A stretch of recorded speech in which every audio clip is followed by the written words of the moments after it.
We can begin now. My voice is audible, clear?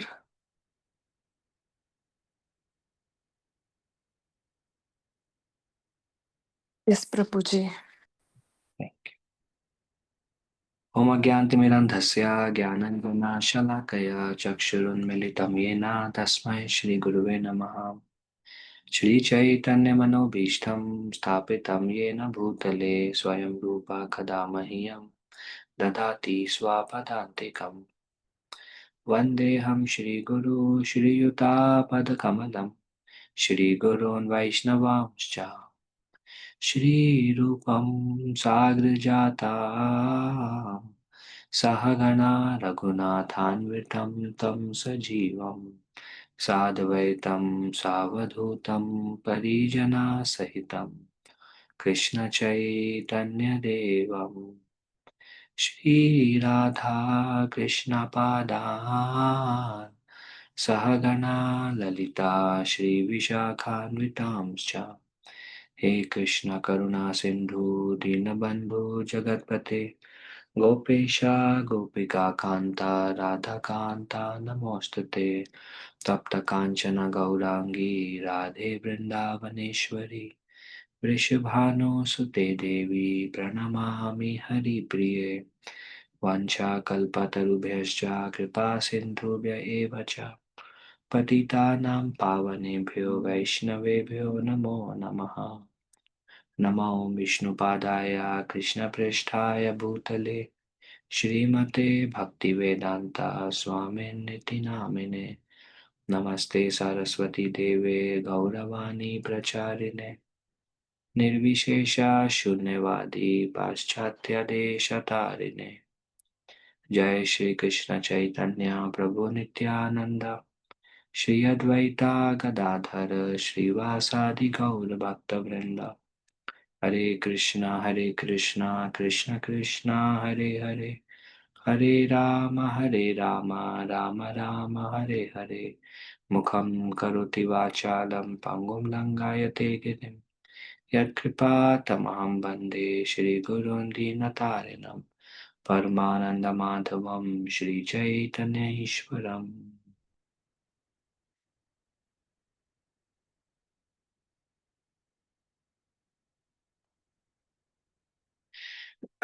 Okay, so we are on verse 7. यस्मिन् सर्वाणि भूतानि आत्मैवाभूद्विज्ञानतः तत्र को मोहकाशोका एकत्वम् अनुपश्यता. One who always sees all living entities as spiritual sparks in quality one with the Lord becomes a true knower of things. What then can be illusion or anxiety limitation for him? So, um,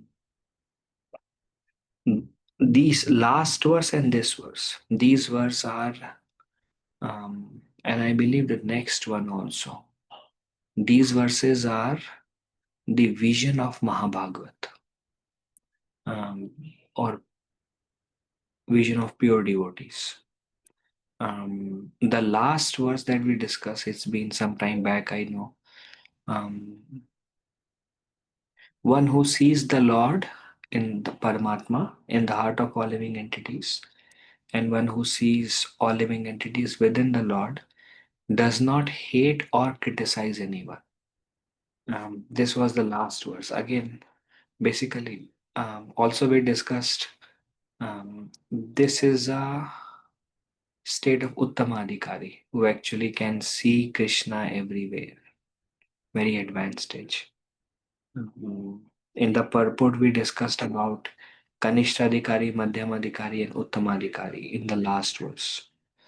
So here, um, so one is they see Lord everywhere in all living entities, and every living entity in the Lord. That is further expanded. These two verses are connected, and here it says that living entity they see as in quality one with the Lord. Um, um,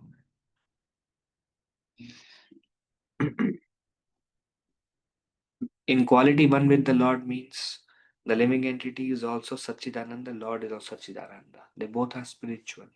In that way, in quality, one with the Lord. Um,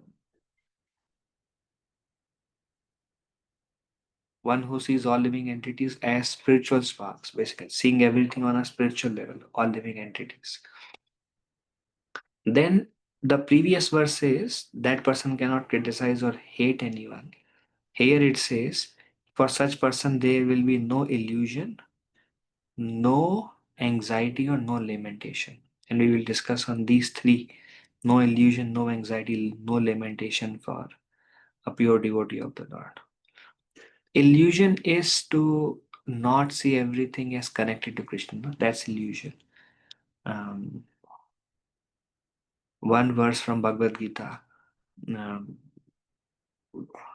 see an elephant as an elephant. Um, seeing other living entities not as spiritual beings, but seeing other living entity on a bodily conception. Um, or seeing other things as belonging to me or attachment. This is all mm, um, for them. The illusion is there. Um,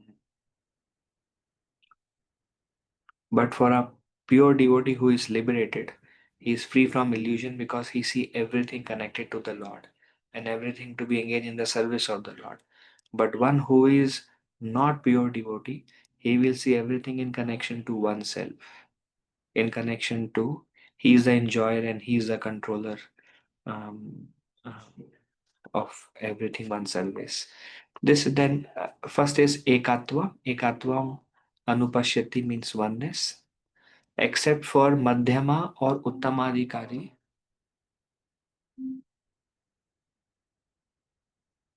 except for madhyama or uttamadhikari, no one can see the spiritual position of a living being. Prabhupada said it's a very advanced stage. Um, mm, mm, to see the spiritual position of every living being. Um, our spiritual masters, when they see us, na, they know our spiritual position right away when they see us. They can understand. But for us to see spiritual position of all living entities is like cannot do that, cannot mimic them. The Mahabhagavat sees everything as the energy of the Supreme Lord, like example of fire and spark. Spark is a speck of the fire is a whole, spark is little. Likewise, the Lord and living entity. Individual sparks contain 80% of qualities of Supreme Lord in minute quantity. We have heard Lord Krishna has 64 qualities and living entity has 50 qualities in minute quantity. So if you do 50 over 64, it's around 78%, rounding off 80% of the qualities that Jiva has, but they have those qualities in a very small amount. Then um, salt in a drop of water versus complete ocean. A drop and ocean both have the same salt composition, but the quantity of the salt in ocean is like millions of tons, and in a drop is like speck. So likewise, a living entity has the qualities of Krishna, but like a speck. But same quality in Krishna is like unlimited. So this is oneness. If living entities are qualitatively and quantitatively same, then there is no question of his being under the influence of material energy. Um, previous mantras say no living being, even the powerful demigods, can surpass the supreme being in any respect.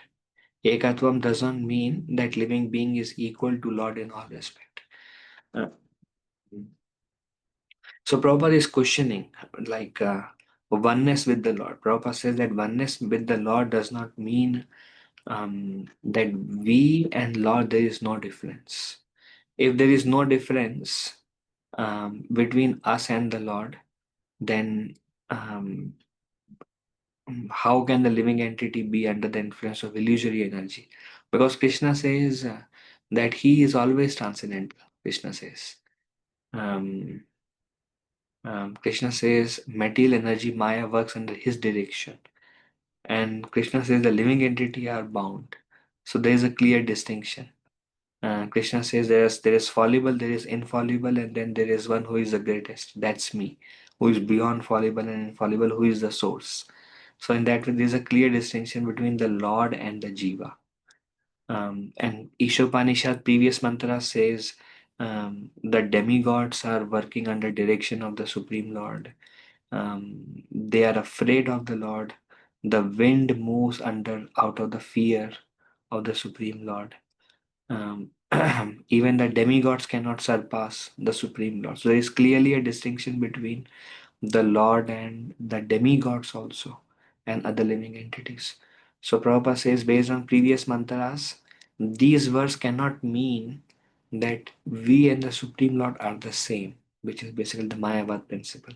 Prabhupada is always eager to distinguish, because such conception that we are God is very common in today's day and age. Um, that's a lot of emphasis. Okay. So they say there is oneness in interest. Oneness in interest means the living entity who becomes a pure devotee of the Lord, he does what Lord wants him to do. So there is oneness. Um, yeah, their desire, whatever is Lord's desire, becomes the desire of the jiva. Even in spiritual world, it is said, um, Madhumangal may say, I want laddus, and it's like, or I am hungry. So when they say like that, it is explained because they want Krishna to honor prasad. They want Krishna to have. But if they say we want Krishna to have, then Krishna, it's some like everyone is trying to serve each other, not oneself. So if they say Krishna, we want food so that you can eat, Krishna will say no, no, I am not hungry. But if they say, Krishna, we are hungry, can you please let's have lunch together, so that Krishna is tired and Krishna. So there is oneness and interest in that way. It is described. Okay.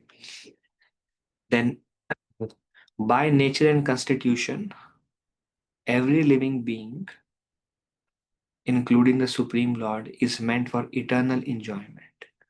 Anandamayo Bhyasat means uh, by constitution, by we are we are made to enjoy. We are created to be happy. And likewise, the Lord is supreme enjoyer. The only difference is He is independent enjoyer, we are dependent enjoyer. But the desire to be very absorbed and very happy and very satisfied and very nourished is natural, because we are created with that desire. So it is our nature, it is our constitutional position, it is our right. Like, and same with the Lord also, that Anandamayo Vyasat. We are meant to be happy and blissful. Conditioned beings are seeking for it in the wrong platform, independent of the Lord, in an illusory conception. Um, that's the problem. Conditioned souls are looking for that experience in a wrong platform. Apart from the material platform is the spiritual platform, where the Supreme Being enjoys himself with his innumerable associates. There, everyone is fully Anandmaya Vyasa, fully satisfied in their own position. They all have different relationships with Krishna. Krishna is in the center. Everything is done for the pleasure of Krishna, and they are very satisfied serving Krishna. Uh, but here, independent is a cause of misery. It's incompatible situation. Um,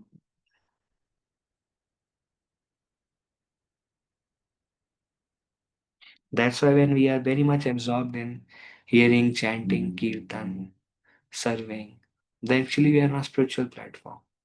So we feel like very happy, and we want to be like that, like very nourished. That is our um, constitutional position, to remain in that state. But because of the influence of the modes, we again fall back into the influence of the three modes and desire accordingly. This is like how Prabhupada would say, we are conditioned by this modes of material nature. On that platform, which is on a spiritual platform, like pure devotees or in spiritual world, there is no trace of material qualities, means no gunas don't affect that. They are fully fixed in their relationship with Krishna and they are living a life like that, um, established in their true relationship, in their true sambandha. And therefore, that platform is called Nirguna, beyond the influence of the three modes. On a Nirguna platform, there is never a clash over the object of enjoyment. This is here, there is a clash. It is said the object of enjoyment are limited and the desire to enjoy is unlimited. Everyone has a desire to enjoy, and everyone is trying to, this is a toot padna. Everyone is trying to enjoy uh, same or similar object of enjoyment, and that's why there's clash between living entities because multiple living entities are fighting for an object of gratification. But on Nirguna platform, there is never a clash. Um, in spiritual world, there is never a clash because everything is okay, what pleases Krishna. Then there is oneness and interest. They know what pleases Krishna and they do what pleases Krishna. So they are very satisfied.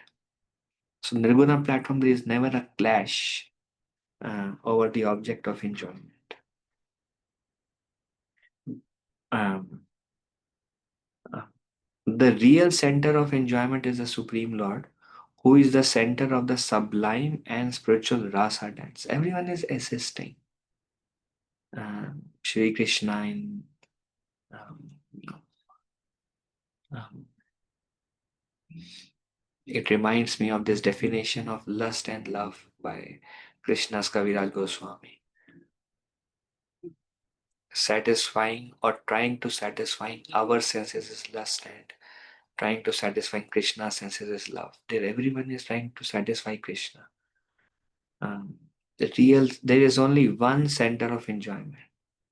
Um, everything is harmonious. One example, one practical example Prabhupada gave is silent water, peaceful water.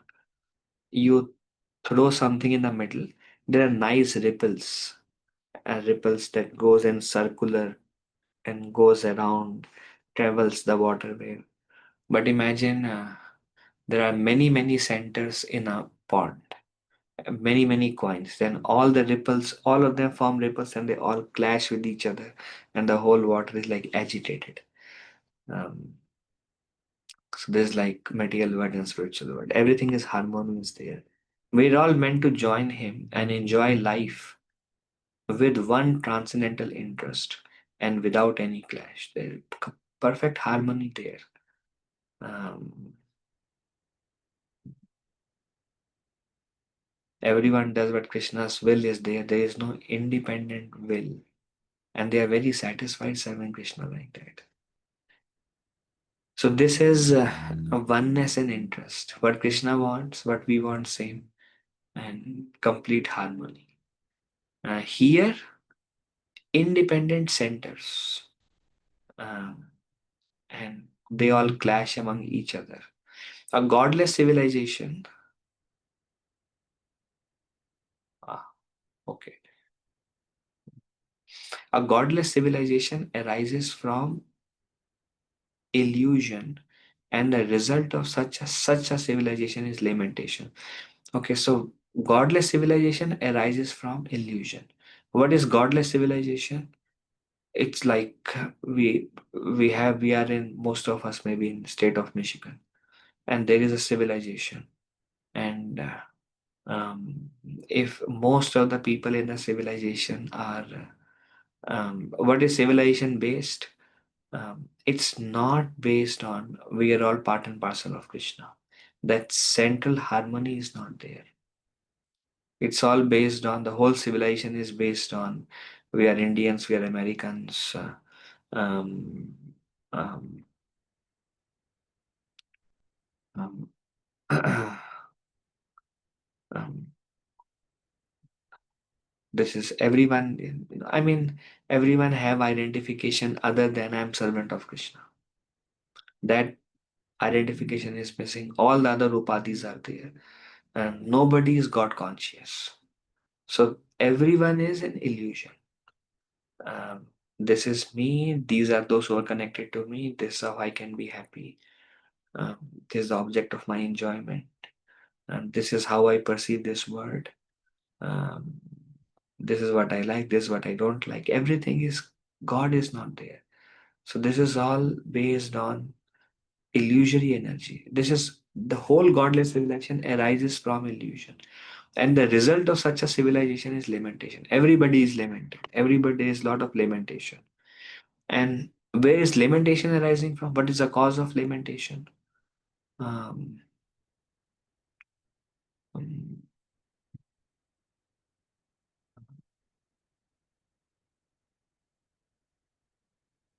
Wrong actions, uh, wrong choices. They all leads to lamentation. Um, Even diseases may lead to lamentation, or sufferings may lead. Hardships, um, um, frustrated desire. I want something and I'm not able to get. So I lament, I lost it, I'm not able to get. Um, these are various kinds of lamentation, and they all arise from um, like, for example, wrong choices. Wrong choices is because of some unwanted desires in the heart, uh, some anarthas in the heart, which leads to wrong choices. Everything is based on, we see, um, um, mi- unwanted things, or yeah, basically godless civilization. When we are not pure devotees, that is godless civilization. Um, um, it is based, the central point is illusion, and the result is lamentation of all these things. A godless civilization is full of anxiety because it may be crushed at any moment. Everything is temporary, a lot of anxiety, of losing. Wow. So everyone is full of anxiety. Thus, if we wish to get rid of all sort of illusion, anxiety, lamentation, and create unity out of all diverse interests, we must bring God into all our activities. Um,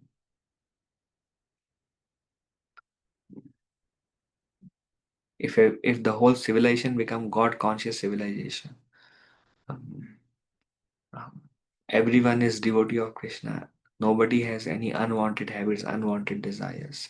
Everyone is Krishna centered. Then there will be, it will be a perfect harmony. The result of our activities must be used to serve the interest of the Lord. Wow. This is all pure devotional platform. A pure devotee does everything for pleasing Krishna. Their every action, their they are conscious of every thought, um, um, their every desire is actually centered around the interest of the Lord, pleasing Krishna. Paramatma alone maintains all the individual minute beings, for the Supreme Lord wants to derive pleasure out of their affection. If the children obey the Father's will, family affairs will run smoothly with one interest and a pleasing it. Prabhupada give this example. Um, um, in the family, children are doing what father wants, um, and father interest is the interest of everybody, complete harmony. But if every member in the family has many desires, and then there is, um, someone is sad, there are so much anxiety, all these things will come. um, Many turbulence, there'll be not a smooth functioning. um, Family affairs will run smoothly if everybody on obeys the father's will with one interest and a pleasing atmosphere. Yes, they're very happy to do it, Everybody's goal of life is to do whatever the head of the family says, then very smooth functioning. Um, the Parabrahman is as such as much a person as the individual entities. Um, yeah. But naturally, here, if it's just an example. Here we cannot do so because unless the father or the head of the family is a pure devotee of the Lord and their interest is completely in line, that is Guru, basically. Um, as soon as one is fully cognizant of his transcendental position, he at once surrenders onto the lotus feet of the Supreme Being, Sri Krishna. As soon as one realizes, okay, um, now I know that um, um, I'm eternal, I'm spiritual being um, with an eternal relationship with Krishna, and my position here is temporary, and my position here is illusory. How the position here is illusory? Because uh, that position is not a reality. Because the reality is my relationship with Krishna, that is reality. Here I'm just playing some roles for the time being as Krishna has put me in this in whatever particular situation. As soon as one is fully cognizant of this transcendental position, then he at once surrenders onto the lotus feet of Lord Krishna.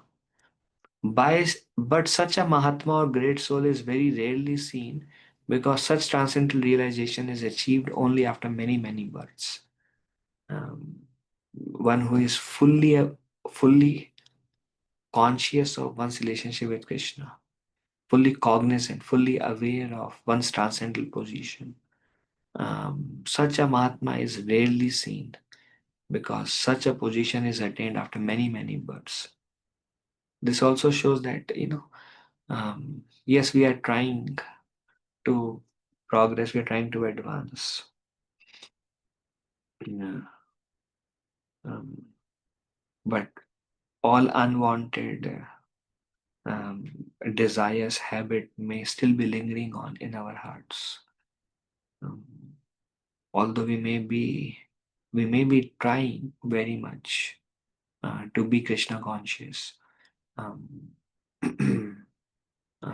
but everything unwanted may still linger on. So the position where, and we may very easily forget our relationship or our eternal, our constitutional position, and we may very easily be influenced by uh, the illusory energy of the Lord. Um, mostly the case by attachments in this world, whatever. So here Prabhupada says, many, many births of practice. Once it is attained, however, there is no longer any illusion or lamentation or the miseries of material existence or birth and death, which are all experienced in our present life. We all experience this. But once we attain this position of fully cognizant of our transcendental position, and when we at once surrender to lotus feet of the Lord, then we are free. But Prabhupada says takes many, many lifetimes.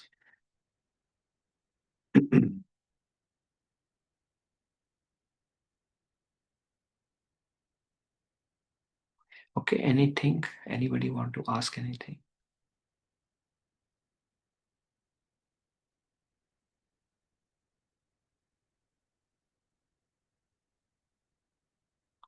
Otherwise, we can do one more verse. Sa Saparyagachukram akayam avranam ashnaviram shuddham apapaviddham kavirmanisi paribhu swayambhur yatha tathyato ritham viradha chashvatibhya samabhya. Such a person. What is the reference to such a person? Who sees the super soul in the heart of all living entities, um, who does not hate anybody, who doesn't criticize anybody, who is free from illusion, free from lamentation, free from all anxiety, situated on transcendental platform. Such a person, Isopanishad says, must factually know. He knows, he realizes the greatest of all, the personality of Godhead. He realizes the Lord as the greatest being. He realizes Krishna is the greatest. Uh, and about Krishna, who is unembodied, he realizes these qualities of Krishna, that he does not have a material body. He is fully conscious of everything. He is apapa vidham. He is avarnam. He is beyond reproach. Means all his activities are completely pure. He is without veins. He is pure and shuddham. He is pure and uncontaminated. He is self-sufficient philosopher. The self-sufficient philosopher who has been fulfilling everyone's desire since time immemorial. Such a Mahatma, such a person, he realizes the Lord as the greatest and the Lord with all these qualities. So first is there is a description of his form. What does it say? This verse is about the form of the Lord. The Supreme Lord is not formless. Um, he has his own transcendental form, which is not at all similar to the forms of the mundane world, like our form. He has a form, we have a form, but his form is not like our form. We are embodied, we have a material form. His form is not like that. The form of the living entity in this world are embodied in material nature. What is our form? Our form is made of material elements. Um, and our form work like a material machine, our form of living entities. Um, the anatomy of a material body must have a mechanical construction with veins and so forth. Our form is designed and we have veins and everything. But the transcendental body of the Supreme Lord has nothing like veins or any mechanical construction. That understanding we get from this verse of Isopanishad. For the Supreme Lord, there is never any difference between Him. For us, this body is there, we have a separate mind, our soul is separate. But for the Lord, there is never any difference between Him and His body and His mind. He does not have a mind, He does not have a body, He does not have a soul. He is the completely spiritual. There is no differences between anything within his body. Complete spiritual. He is a complete whole, and his body, mind, and he himself are all one and the same. Everything is one. Com- eh, Unlike us. That's why he is unembodied. He does not have a material body. Nor is he forced to accept a body according to the laws of nature as we are. Our body is based on our desires in previous life and our karma. That's how this body is given. But the Lord form is completely transcendental. He appear when he like, wherever he like, does whatever he does, disappear whenever he wants. So his appearance and disappearance are not governed by the laws of nature. He is not forced. He is supremely independent, does what he likes. Brahma Samhita describes the Supreme Lord as Satchidananda Vigraha, that his body is not made of veins and blood and bone marrow and other things, but his body is full of knowledge, bliss, and eternity. Then Srila Prabhupada goes one step further and describes about the deity form of the Lord, Archa Vigraha. In the Brahma Samhita 532, it is further stated that with each and every part of his body, he can do the work of other senses. Another aspect of his form, that all his limbs are, he is omnipotent. Prabhupada says omnipotent means all his limbs can do everything. This means that the Lord can walk with his hands, accept things with his legs, see with his hands and feet, eat with his eyes, etc. So every Anga. That's why he's not embodied. Means there's a difference between us and him. Um, he is complete whole. Every limb of his is complete. Just everything about him, every emanation about from him is complete. Um, then the Lord's worshipable form, Archa Vigraha, which is installed in temples, is non-different from the original form of the Lord. Now Prabhupada says, Murti worshipped in the temple and the Lord, non-different, exact same. There is one instance where one devotee was giving a lecture, Prabhupada was in the audience, and he was glorifying the deity form of the Lord. And he said, when we do pran pratishtha, then the Lord enters into the deity. So class was over. Prabhupada says, so after pran pratishtha installation ceremony, the Lord enters into the deity. So this devotee, like when Prabhupada is like, Jagat Guru. So this devotee was like, uh, Um, uh, uh, uh, so then Prabhupada asks, all right, yes. So where does he enter into the deity? Does he enter into the heart of the deity? Does he enter into the eyes of the deity? Where does he enter into the deity? So this devotee doesn't know what to say. During Pran Pratishtha, where does the Lord enter into the deity? So later on, Prabhupada says, the form is the deity.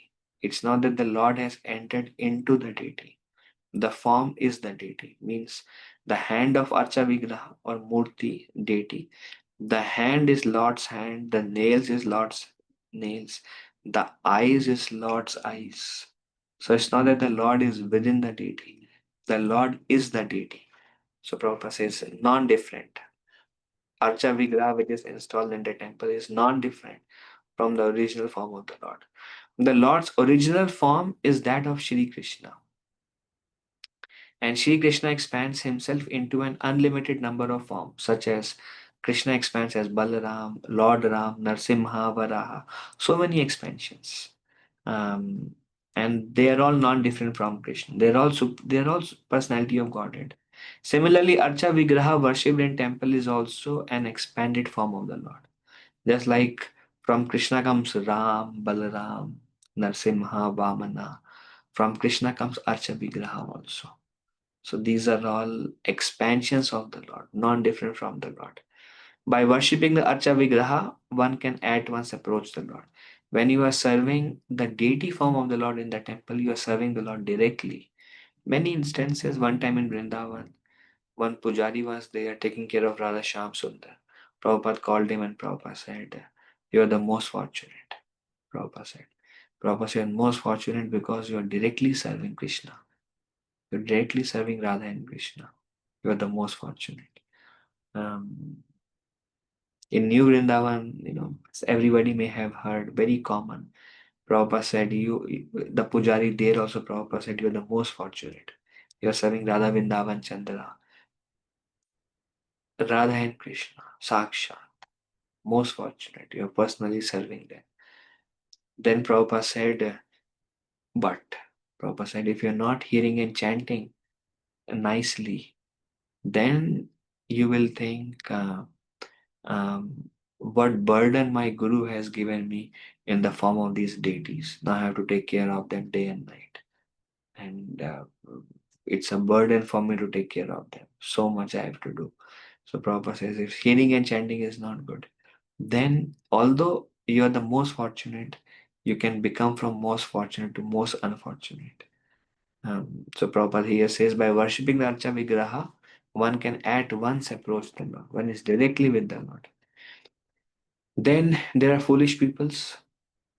Who are those foolish people? This form may be seen as material by the imperfect eyes of foolish people or Kanishtadikaris.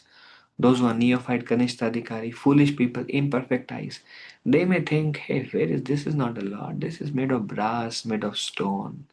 So they may, but such people do not know that the Lord, being omnipotent and omniscient, can transform matter into spirit and spirit into matter as he desires. Such foolish people cannot understand that how the matter can be converted to spirit and spirit can be converted into matter. Wow. We are spirit souls in a way, now, but we are covered by illusory energy. Anything can be interchanged, actually, when the Lord desires. Um, it is said, Archa Vigraha, the Lord descends only. The Lord descends only when He is called with love, because He has to desire. When He sees, they are trying to worship me with love, calling me with love. That's why we have usually, preferably, we have some pure devotees who come, who actually have a deep affection, deep love for Krishna. When they call the Lord is bound to come. Um, so, um, and then on behalf of Sri Guru, who invites the Lord from spiritual world, on behalf of Sri Guru, he gives us the Lord so we can engage in the loving service of the Lord on behalf of Sri Guru. Foolish people cannot understand that the Lord is omnipotent, omniscient, and can transform. In the Bhagavad Gita, the Lord regrets the fallen condition of men with little knowledge, who deride him because he descends like a man in this world.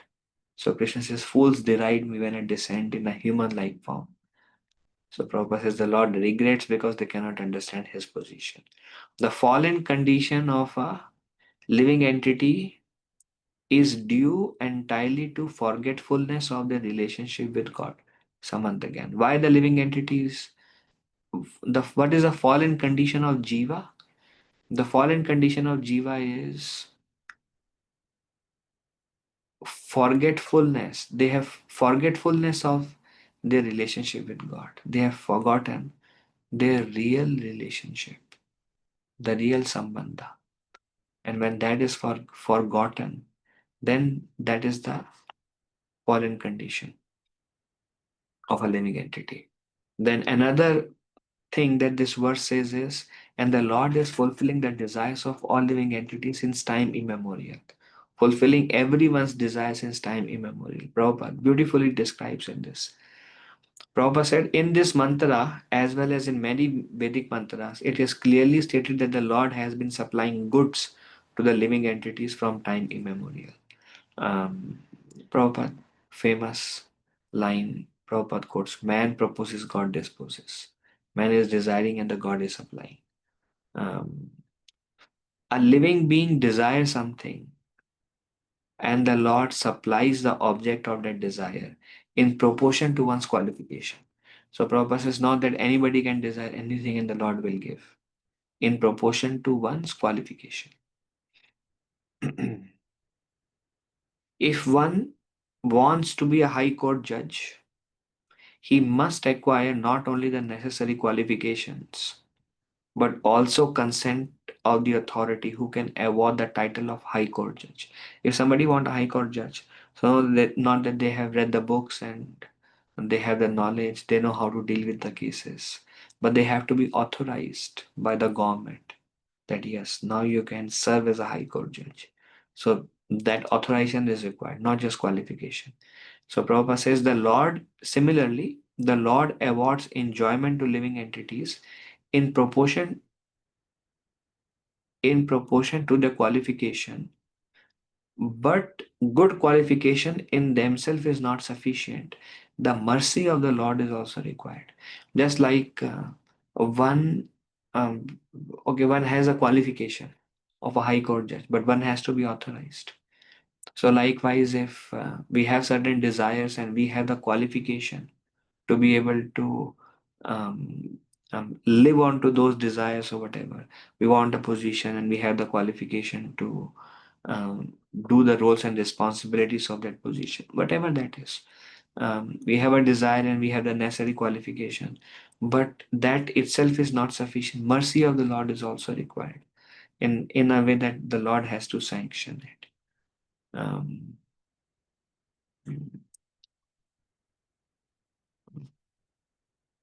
what we should desire, what we shouldn't desire.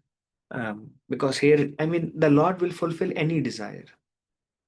Yugal Kishore Prabhuji says, um, We should be very careful what we are asking from Krishna, especially when we are chanting the holy names of Krishna, because the Lord will fulfill all those desires.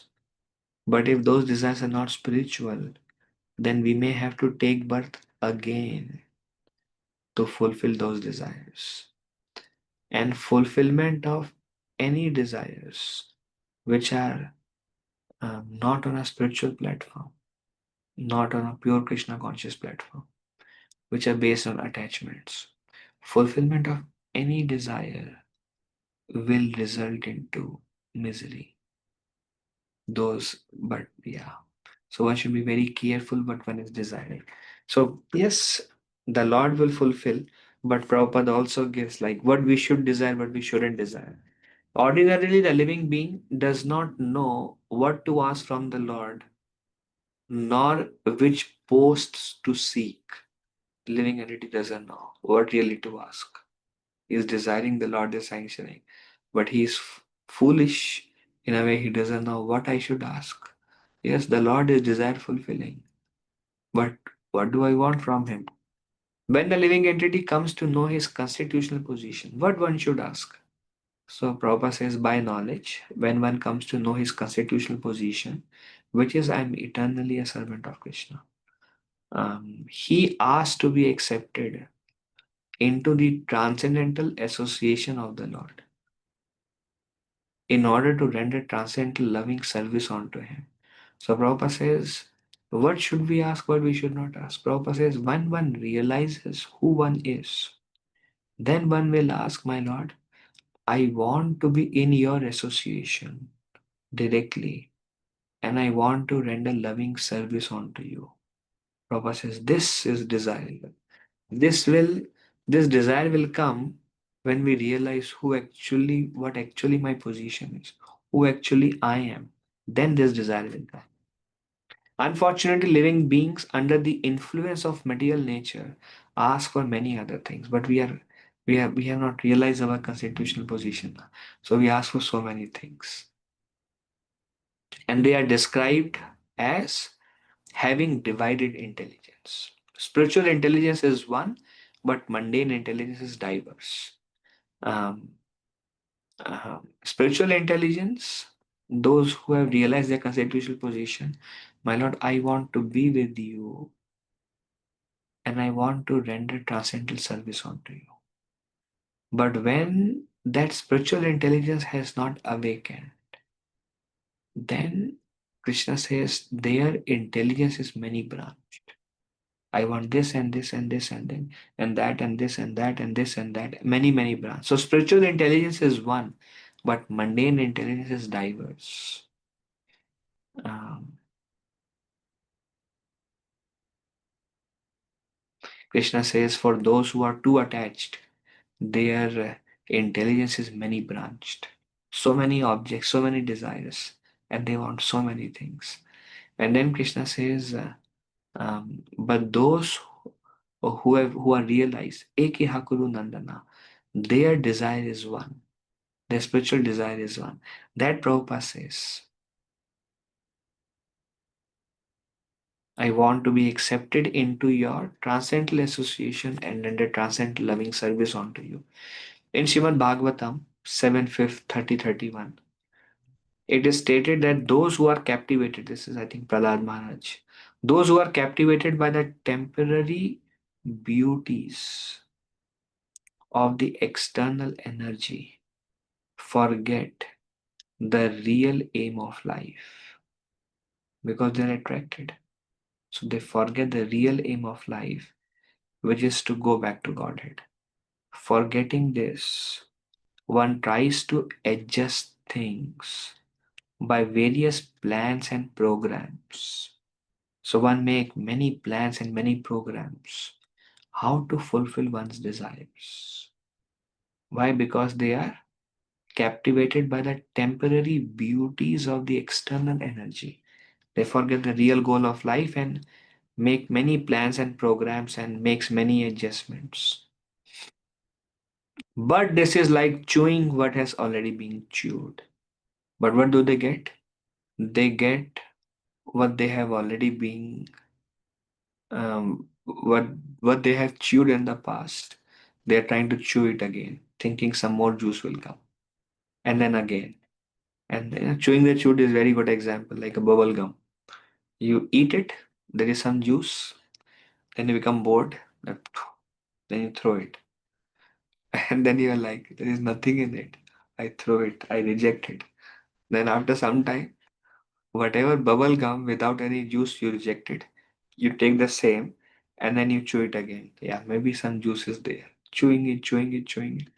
Then you again become bored and then you throw it. And then you're like, I have chewed it again. There is nothing there, just frustration and misery is only there. Then after some time, again take the same bubble gum and again start chewing it. So this is like Prahlad Maharaj says, chewing the chewed. Nonetheless, the Lord is so kind that He allows the forgetful living entity to continue in this way without interference. But the Lord is like, if the living entity wants that, the Lord let the living entity continue there. The Lord does not interfere. But Srila Prabhupada gives an example of helps the Lord is fulfilling everyone's desire. Whatever you desire, Lord will help you to get it. If you have the karma for it, the Lord will sanction, Lord will allow you to get it. But the Lord regrets what we are desiring. Fine, fine, fine. So Prabhupada says, one intelligence is, my Lord, my relationship with you is eternal. I want to be with you and I want to render loving service to you. Then um, another quality is Paribhu, greatest of the Lord, greatest of all. Other living beings are divided here as beggars who ask goods from the Lord. We are desiring, and the Lord is since time immemorial fulfilling the desires of all living entities. So, if we are beggars and we are begging the Lord, then how can we and the Lord be on the same level? We are desiring and He is sanctioning. He is the one who is sanctioning the desires of unlimited living entities eternally. Then, how can, then He has to be great? He has to be the greatest. If He is not the greatest, then how He is fulfilling everybody's desire? And what is our position? We want something and we are begging the Lord to fulfill our desires. Other living entities are described here as beggars who ask goods from the Lord. The Lord supplies the things the living entities desire since time immemorial. If the living entities were equal to the Lord in potency, if they were omnipotent, if we were omnipotent, we could get what we want. Why do we have to um, give a dollar in a temple to fulfill our desires if we are omnipotent? So that's a proof that the Lord is greatest of the all and He can fulfill all the desires. If the living entity were omnipotent, omniscient, there would be no question of their begging from the Lord. So Prabhupada again defeats through this again the Mayavad philosophy that we are God. Begging for sense gratification has to continue eternally. Wow. Unless the beggar comes to his spiritual senses and realizes his constitutional position. We will always be asking from the Lord. Just by desiring is also, the Lord is aware of what we are desiring. We may not go to the temple, but we may have an intense desire for something. So, begging for sense gratification has to continue eternally till the beggar comes to his spiritual senses and realizes his constitutional position and ask for the Lord Himself. Then the Lord is self sufficient. Lord is self sufficient means He doesn't need anybody's help. He can do whatever He likes independently. He is self sufficient. When Lord Krishna, only the Supreme Lord is self sufficient. We are not. When Lord Krishna appeared on earth 5000 years ago, He displayed His full manifestation as the personality of Godhead through His various activities. In his childhood, he killed many powerful demons as Aghasura, Bakasura, Sakatasura, and there was no question of his having acquired such power through extraneous endeavor. He did not do any yoga, any tapasya, got any boon. Lord does not, he didn't depend on anybody. He is self sufficient. He can. take care of any demon, any situation, put anybody into illusion like Brahma. He is self-sufficient for everything. He lifted Govardhan Hill without ever practicing weightlifting. He didn't try to lift any weights. He is self-sufficient. He doesn't need anybody's help at any point of time. Everybody needs his help for anything at all point of time. But he does not need anybody's help at any point of time. Then he is pure and without reproach. He dances with the gopis without social restriction and without reproach. He does what he likes. Beyond reproach. Like nobody can question. He like without any social restriction. Although the gopis approach him with a paramar's feeling of love. Paramar means outside marriage. Paramar's feeling of love. The gopis, they left their homes, and when Krishna played the flute, we discussed. Today is also the night of Ras Purnima. Today is Purnima. Um, the first day is Purnima, and today is also Purnima. So the gopis approach with a Paramar's feeling of love. The relationship between the gopis and Lord Krishna was worshipped even by Lord Chaitanya, who was a strict sannyasi and a rigid follower of disciplinary regulations. There is nobody in renounced order like Lord Chaitanya. He was so strict of a sannyasi. Um, but then he worshipped um, um, the he worshipped the relationship between gopis and Lord Krishna was even worshipped by Lord Chaitanya. Um, then Prabhupada says to confirm that the Lord is always pure and uncontaminated, to prove that the Lord is apapa with them, um, um, forever the Lord is always pure and uncontaminated. Sri Isopanishad describes him as Shuddham, antiseptic, and apapavidham, prophylactic. I mean, these, um, um, it's explained next two lines explain these two words, antiseptic and prophylactic. So first, antiseptic. He is antiseptic in a sense that even an impure thing can become purified just by touching him. Any like anything comes in contact with Krishna becomes pure. So he is antiseptic. Um, uh, Shuddham, pure. The moment we contact Krishna becomes purified.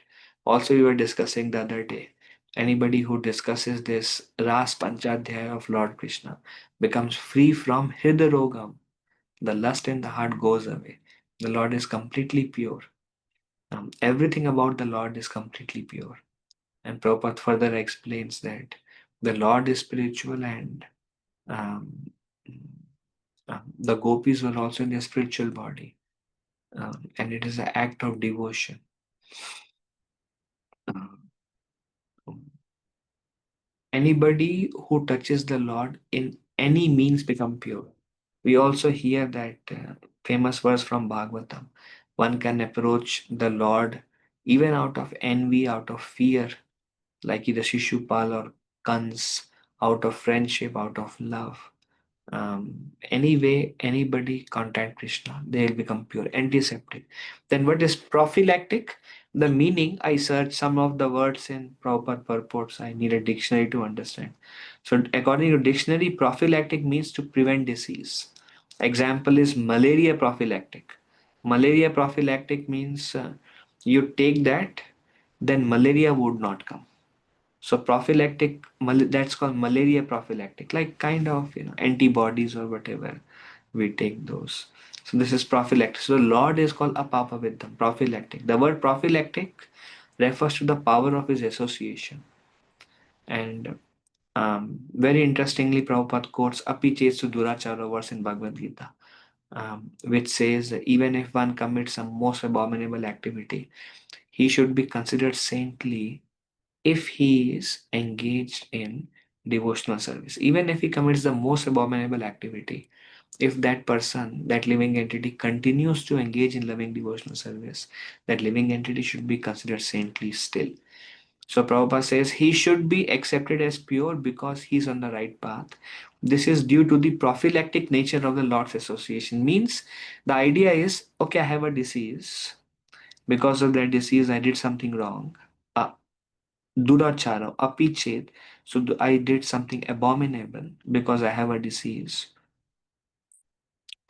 But because if I'm still contacting the Lord, that this I will become gradually immune from that disease. Gradually, I will become immune from that disease if I am still contacting the Lord. Means it doesn't matter how much contamination I have, and because of that contamination, whatever I may be doing, it doesn't matter. If I'm contacting the Lord, I will become immune from all these things in due course of time. So, this is what Prabhupada refers to this verse to explain how he is apapa with them. All the pap will run away by contacting the Lord. All the sinful tendencies, unwanted habits, desires, everything will run away by contacting the Lord. So the Lord, prophylactic quality of the Lord is Lord association. By contacting Him, we become immune from all those things. So He's antiseptic means we become purified the moment we touch Him. So He is beyond reproach. Um, he's Shuddham. This is a Mahatma realizes that. One who sees the Lord in the heart of all living entities. He becomes, such a Mahatma. He realizes these qualities of the Lord. Then the Lord is sin free. The Lord is also a papa with them because sin cannot touch him. That's another reason. Sin can never touch him. Ev- uh, Even if he acts in a way that appears to be sinful, such actions are all good, for there is no question of his being affected by sin. In all circumstances, he is Shuddham, most purified. He is often compared to the sun. The sun extracts moisture from any untouchable places on the earth, yet it remains pure. In fact, it purifies obnoxious things by virtue of its sterilizing power. Like common example is filthy things like trash or stool is very common example, or you go near trash bin and smell so nasty, rotten things. But you keep them in sun, and after some time you go and no smell remains, becomes purified. So this is Prabhupada's sterilizing power of the sun. Um, um, the sun, although purify these things, the sun never becomes contaminated. Then this is the last line. If the sun, which is a material object, is so powerful, the sun is just a material object. Every universe has a sun. If the sun without contacting can purify, the sun has that purifying effect, the sterilizing effect. If the sun, which is a material object, is so powerful, then we can hardly begin to imagine the purifying strength of the all powerful Lord. Anybody who contacts him. So he is a Papa with them, he is Shuddham, he is greatest of all. He is eternally fulfilling the desires of all living entities. He is always free from sin, beyond reproach, without veins, does not have a material form like ours. Um, um, um, so, yeah, um, a living entity realizes the Lord with all these attributes. This is again the vision of Mahabhagavad devotee. Okay, so we discuss verse 7 and 8. Are there any discussion now?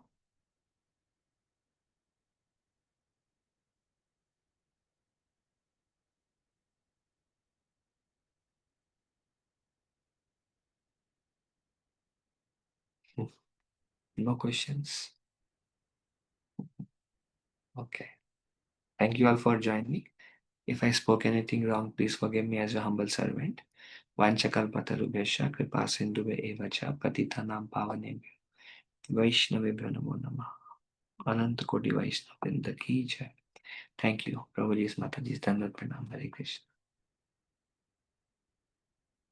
Thank you, Prabhuji. Hare Krishna. Thank you, Prabhuji. Hare Krishna. Hare Krishna Prabhuji, Dandat Param. Jai Shri Prabhupada. Oh, Hare Krishna.